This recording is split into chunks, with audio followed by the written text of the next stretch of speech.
We do love audience participations. We just request a quiet background, and so far, every week it is, so that's never a problem. Thank you for that. Mr. Gary Steele is the host of this call. He is one of the world's foremost expertise in the field of balancing one's emotions to a center point, and the technical term for that is called equilibration. Mr. Steele studied intensively and facilitated widely for over a decade and has helped people both personally, professionally, and corporately, and I mean thousands of individuals, to love the life that they are living right now. Mr. Steele is also a national radio host. I'm going to bring him out right now, and we have a wonderful topic this week that I look forward to sharing with you. And with that, our host, Mr. Gary Steele. Thank you, Mike. Thank you very much for that introduction, and thank you to everyone who's on the line tonight. Well, let's get right into tonight's topic. That was the idea of parenting, being a parent. Being a parent, having parents, being a parent, parenting, this idea of possibly being a better parent than you can be, a better parent than you already are, that kind of idea. And I wanted to go over and just discover, see if we can discover some secrets, some ideas about parenting that maybe you don't know, or maybe the mass out there doesn't understand, the majority of the people out there don't understand some ideas about parenting. One of the greatest myths going on, or the greatest, I don't know if it's a myth, but in my observations of life at this point, I mean, there's just so many people out there who I see literally catering to their kids almost hand and foot, and I observe it and I wonder why. Why is that going on? What is going on in the person's mind? What's going on in their psyche? What's going on in their world that's making them want to buffer their kids so much that they want to make life so perfect for them, that they want to create a cocoon around them, that they literally want to wrap them in bubble wrap to protect them from life, to stop them from experiencing any kind of pain or any kind of displeasure, any kind of discomfort. And I wonder why. And I'm like, it's just being driven from the inside. There must be some kind of fear and guilt-driven behavior from the parent that's creating this environment for these kids. I live in a world, I live in the suburbs, I live surrounded by people who I observe just doing this to their kids, and I'm just observing that, realizing that they're sacrificing themselves trying to protect their kids from having a painful experience or whatever, that kind of stuff. And I'm thinking, wow, if only they could learn, or if only they could understand that no matter what they do or don't do, their kids are going to experience half pain, half pleasure, half peace, half war, half nice, half mean, half praise, half reprimand. No matter what they do or don't do, that's the experience that the kids are going to have. Why? Because that's the law of life. If you've been going through the course, you guys understand that. You know that. You've learned it. You've understood that no matter what you do in your life, you're going to experience half pain, half pleasure, half peace, half war, half nice, half mean, and every other complementary opposite that exists. So as parents, it's like, wow, if you really understand that no matter what you do, your kid is going to experience half support and half challenge, no matter what, then you can begin to relieve some of the pressure, some of the guilt, some of the anxiety about being a parent, and realize that you can't mess it up. You can't mess this thing up as a parent. You can't screw it up. You can't mess it up. You can't fumble it up. You just can't mess it up. There is such a magnificent divine intelligence governing our life, so far beyond our comprehension, so far beyond our ability with our conscious mind to understand it, that you can't mess it up. So as we're raising our kids, as we're parents, and we're parenting to the best of our abilities, and we're parenting through our values, the hierarchy of our values, as we're doing that, no matter what we do or don't do, it's going to create for our kids the voids in the values that is going to drive the journey of their life. It's going to drive the journey of their life. Every single person on this line tonight, every single person listening to this recording, your life has been driven by the voids that were created when you were a kid.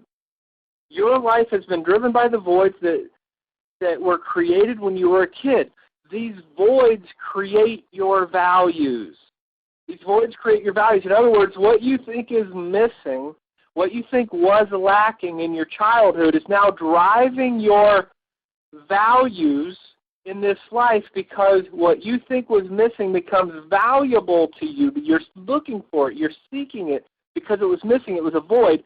So that void drives your value. For me, I'm certain with every fiber of my being that one of my greatest voids that was created in my life was when my real mother, my birth mother, passed away when I was 22 months old, that created such a void in my life, a void of love, that love was now missing perceivably. It was gone. That void has driven my journey, this journey of love, this journey of being driven to explore and understand what is love, what's it about, what are the dynamics of love, just that idea of love. I'm certain that void has driven that value. So every person that is a parent, every person that is an adult, your life is driven by the voids that were created in your childhood. So no matter what we do or don't do as a parent, the voids are going to be created that drive the values for our children's lives, that are going to drive them on their journey of self-discovery, their journey of self-awakening, their journey of discovering what their life is about, what they're about, why they're here, what they're here to do. It's going to give them the journey of life. It's going to create for them the journey of their life, which is the most magnificent thing a person can discover or become aware of or appreciate, and that is the journey of their life. So no matter what we do or don't do as parents, our kids are going to be on that journey no matter what. No matter what we do, our kids are going to experience half pain, half pleasure, half peace, half war, nice, mean, support, challenge, praise, reprimand. It's going to be 50-50, perfectly balanced in their life no matter what you do. So as a parent, we can't mess it up. You can't mess it up. For me, I really, really owned that just a few years ago. Literally just between 2 and 3 years ago when I really owned that. And when I owned that, it was like such a weight lifted off my shoulder, if you will. Just a breath of air where I realized, wow, no matter what I do or don't do, I'm going to create the perfect voids in my kids that are going to drive them on their journey of discovery, the same that I've been on the journey to discovery for my life. And when my kids get to a place in life where they understand that life is about the journey, I know that no matter what I do or don't do, down the road somewhere, I don't know how far down the road it's going to be, but they will thank me for their life. They will thank me for the journey that they're on, because they'll learn the stuff that I teach on how to balance and all that and bring to the center point and experience a moment of gratitude for your life. But they will thank me for their journey. And I realize, wow, the same way that I've done for my parents. In moments of deep, open-hearted, moments of gratitude, tears of gratitude streaming down my face, only able to say thank you and I love you to my parents, having those moments and then sharing with them that gratitude for my life only happened because of the journey that I was on in my life. The journey allowed me to have the contrast to balance both sides to where I would come to the center, have a realization of love and appreciation for my parents, but being able to thank them for my life, thank them for my journey. Again, some of the most powerful moments of my life, being able to tell my stepmother, this is my stepmother I'm talking about. My real mother died when I was 22 months.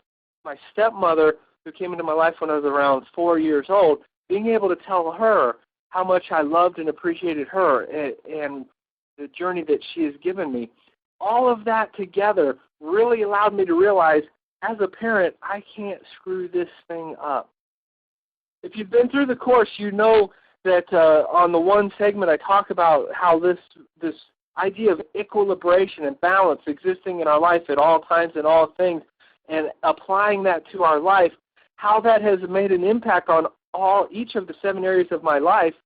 In the family section, you remember me talking about how when I first had kids, I didn't want to have kids, and I resented having kids, and there was just a constant internal struggle about having kids, and that has dissipated. And part of that dissipation came from the realization that I can't mess it up, and no matter what I do or don't do as a parent, I can't mess up my kids. They're going to have the perfect voids and values created that are going to create for them the voids that drive them on their journey. Having that realization has really been one of the keys to really smoothing out my relationship with my kids. I'm just not all high-strung about what my kids do anymore. I mean, I'm almost to the point where I don't care. I obviously care as long as it's within alignment with my values, which we're going to talk about next here, values in parenting. But I almost don't care because I realize no matter what they do or don't do, it's the journey of their life, not the journey of my life. I have a 17, a 16-year-old, and a 9-year-old. And with the two older teenagers, of course, they're a little more free than the youngest one at this point. But watching them journey their life, I realized, oh my God, it's their life. It's their journey. It's their life to have discovery. It's their life to make this journey, to walk this path, to experience pain, pleasure, peace, war, nice, mean, happy, sad, praise, reprimand, support, challenge. It's going to be balanced 50-50 in their life no matter what I do or don't do. Once I've had that realization, it's been a magnificent experience to watch my kids grow up over the last several years as they're really starting to come into young adults, realizing that it's their journey, not my journey. It's their journey, not my journey. No matter what I do or don't do, I can't mess it up. It's one of the most powerful things, one of the most powerful secrets. It is the number one secret to being a parent when you realize that you can't mess it up no matter what you do, no matter how tragic of a parent you think you are or that you were or that your childhood was. It's all perfect because it's creating for you the voids and the values to drive you on the journey of love.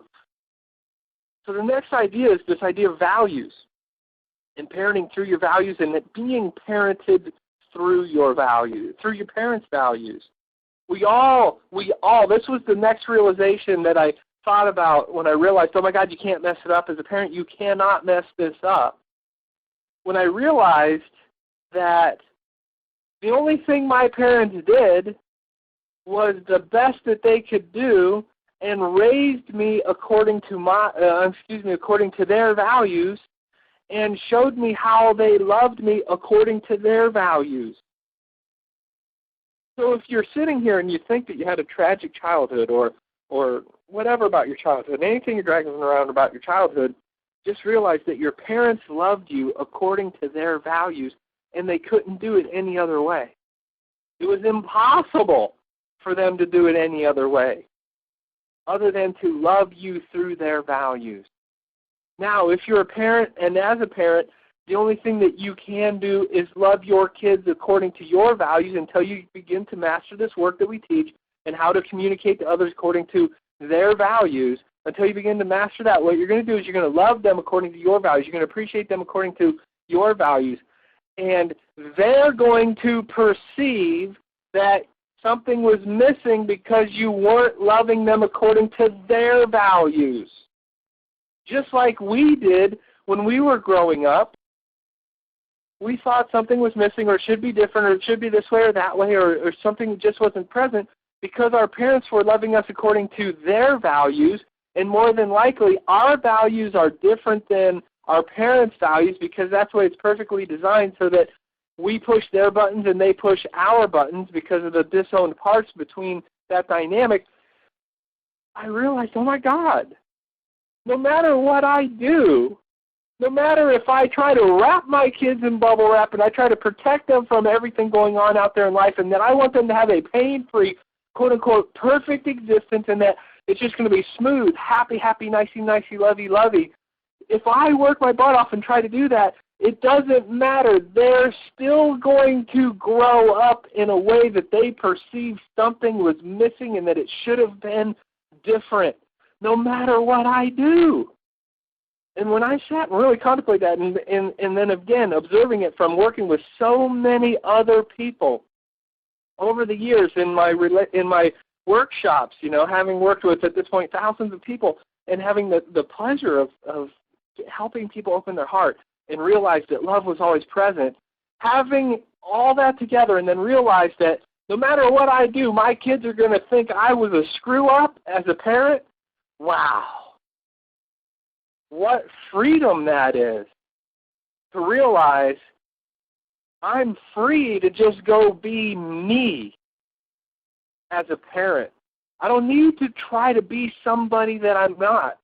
Just go be myself, because no matter what I do or don't do, my kids are going to think I screwed it up. They're going to grow up thinking something was wrong with their childhood. Something was missing. Something could have been better. Something could have been different. Wow, what a realization. And when I realized, wow, I'm only going to love my kids according to my values, and they're going to perceive something is missing because their values are different, what freedom that now gave me to literally love my kids in a way that I was unable to experience before I had that realization. To love my kids and understand that no matter what I do or don't do, my kids are going to think I messed it up, which is going to drive the journey of their life, which is going to put them on the journey of self-discovery, self-awakening, self-awareness, on the ultimate journey of learning to love more of themselves that they have yet to love, and that I played my role magnificently. I was chosen by the grand organized design to create the voids and values in them that are going to drive them on their journey of their self-discovery of love, and that no matter what I do or don't do, I can't mess that up, allowed me to have moments where I just love my kids no matter what, because I realized I'm not the one in charge. There's an intelligence so far greater than mine that's in charge of this whole dynamic dance of love that's going on between me and my kids, and then between everybody else I know and their kids, and then eventually the entire world, that I can't mess it up. Just go be me. Just love my kids for who they are as they are. Set me free to love my kids for who they are as they are.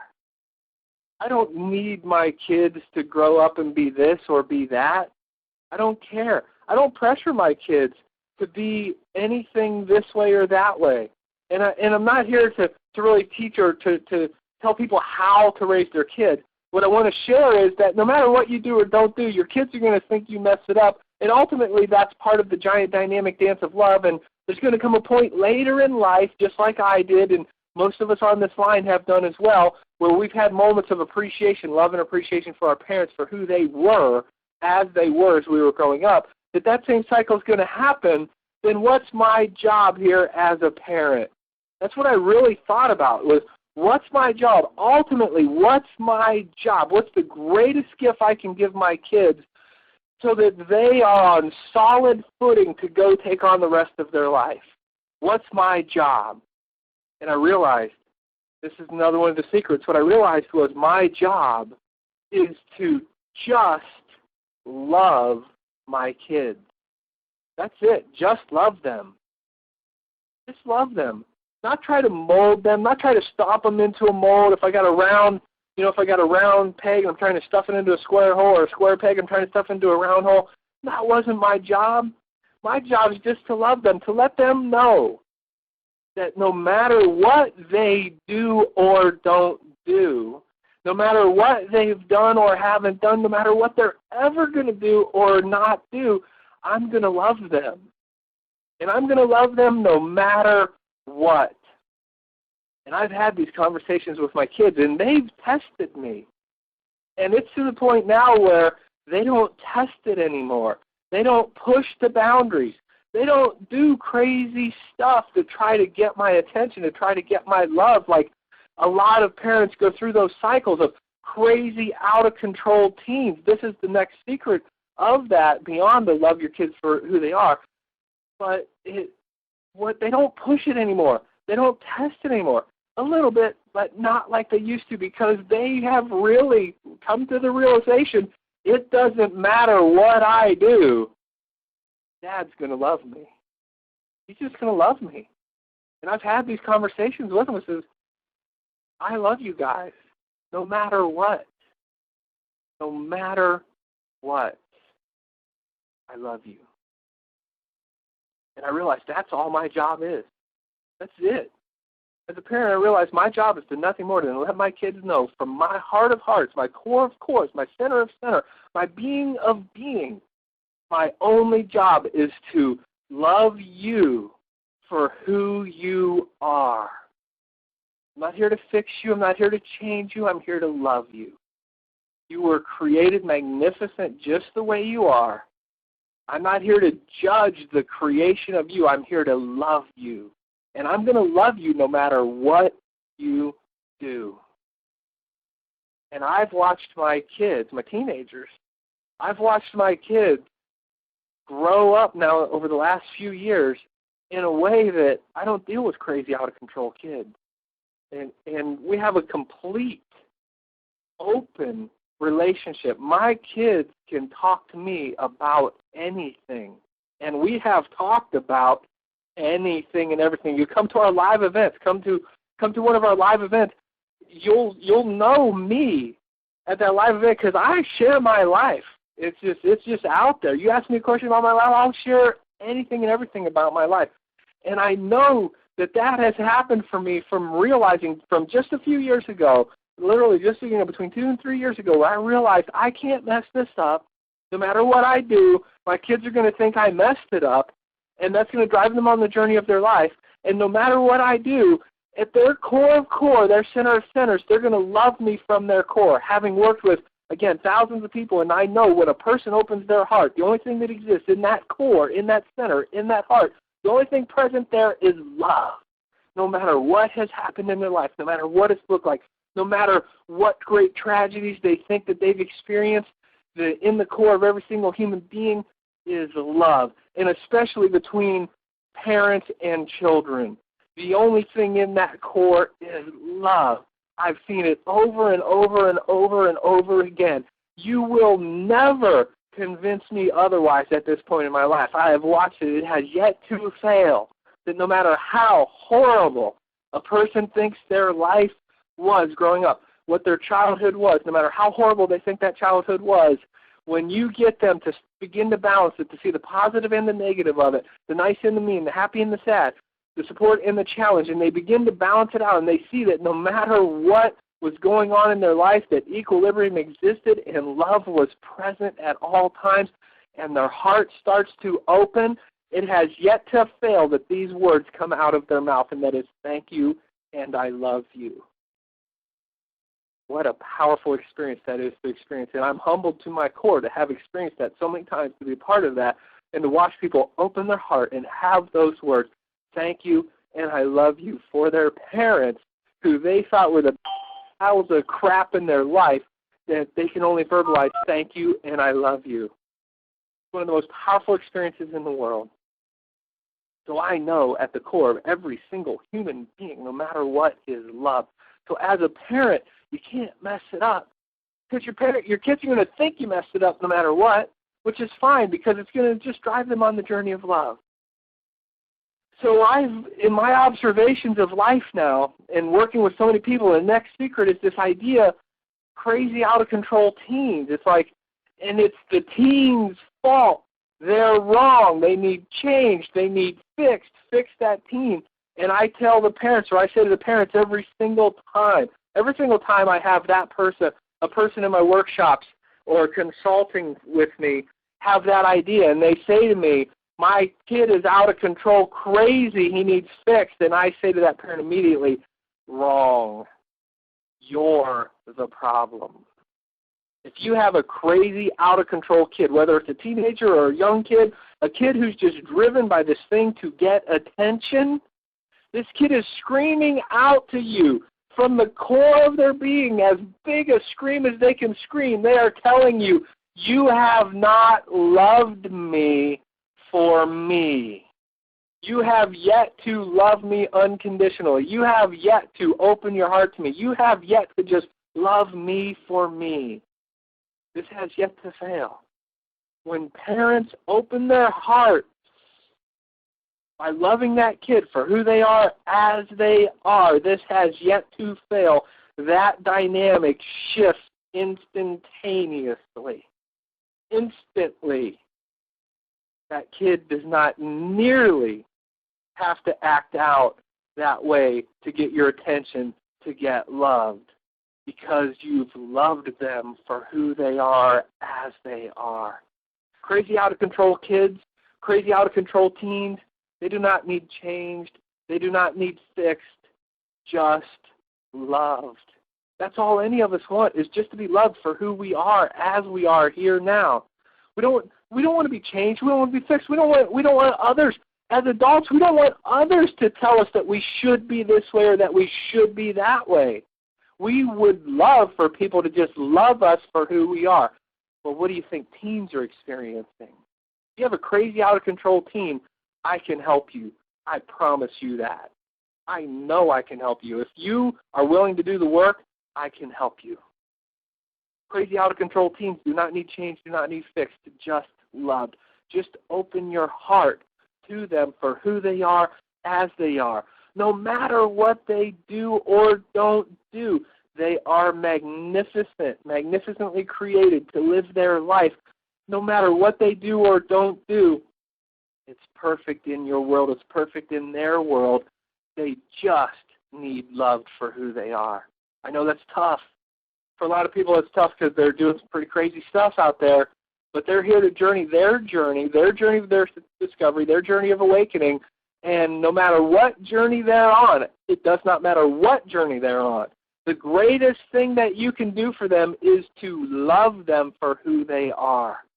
That means open your heart to them. That means take what you think is horrible, nasty stuff, find the positives to it. The stuff that you're infatuated with that you think are great, grand, and glorious positives, find the negatives to that, balance it both out so that it comes to the center, and you open your heart with a tear of gratitude, and the only words that you can express to that kid is, thank you, and I love you. About 3 summers ago, on a drive home from Ohio, coming home from Ohio vacation, as you get to know me and you come to more of our live events and all that kind of stuff, you'll learn the moments of inspiration a lot of the moments of inspiration that I experience. I drive at night a lot on my vacations and stuff, and so that I can just have long, concentrated moments of thought and gratitude. I was on the way home from Ohio, and I had one of those moments with my kids. Drive in the middle of the night, about 3 o'clock in the morning, and I was in a state of gratitude for my life, and my heart just opened to my kids, and I just cried and cried and cried. They were asleep. It was just me and the kids. They were asleep in the car, just cried and cried and cried, thanking God for my life, thanking God for my kids, and loving my kids for who they are. And for the first time in my life, 3 summers ago, I spoke these words. Thank you for these kids. Thank you for these kids. Thank you for these kids. These are my kids. Thank you for my kids. It's 3 summers ago. My son is 17 now, so probably about 14 and a half then. And that lasted for a good stretch, that moment of gratitude for these kids. Because before that, I had in my head that no matter who I had been with in my life, I would have had kids anyway, and I've loved those kids. But in that moment, I realized, no. The journey of your life was so that you had these kids. And I love these kids. These kids, not different kids, these kids. So it was about time that it rolled into, it was probably about 4 or 5 in the morning when that started, and eventually about 8 o'clock in the morning, it was time to get gas. I thought, well, I'm going to wake up my kids. And I woke up my kids still in that moment and was able to tell my kids from my heart of hearts, my core of core, my center of center, my being of being, that I loved them for them. And that they've never done anything that would make me not want to be their dad. And that I would not trade being their dad for anything. And just in a heartfelt, open, tearful state of love, hugging my kids, telling them that I love them. And they're teenagers at this point, the older ones. If you ever have the opportunity to have a teenage boy, teenage son, hugging you and crying in tears of love and telling you that he loves you. And the same with a teenage daughter. Daughter's not quite as dramatic, but a son being willing to, in a moment of tearful, heartfelt, thank you and I love you, Dad. If you haven't had that moment yet, that moment is worth everything about raising kids. So I've known from my own personal life, my own personal experience with my kids, my personal experience of working with others in these workshops, that no matter what they drag in the door, no matter what baggage they're bringing with them in that door, I know with absolute certainty the greatest secret that you can share as a parent to a kid. You want to make the biggest impact on your relationship with your kids, even with your parents. If you don't have kids, look back for your parents. The greatest experience that you can share with them is to do nothing more than love them for who they are from your heart. Not wanting to change them, not wanting to fix them, just love them. Just love them. That has made, I can't even begin to share with you the magnitude to which my relationships with my kids changed 3 summers ago. In that moment when I was in a place where I loved my kids, no matter what. No matter what. My kids, no matter what. Our course is about, if you haven't been through the course, our course teaches you how to do what it is that I've just shared with you, how to open your heart to anyone, your parents, your kids, your spouse, your boss, anybody at work, any dynamic relationship that you're having trouble with. Our course teaches you how to open your heart and love them no matter what. And I promise you, the moment you open your heart and love them no matter what, the dynamic between you will shift instantly. If you have kids and you're listening to this, recording and you have kids, one of the greatest gifts you can give them is to do nothing more than to love them for who they are no matter what.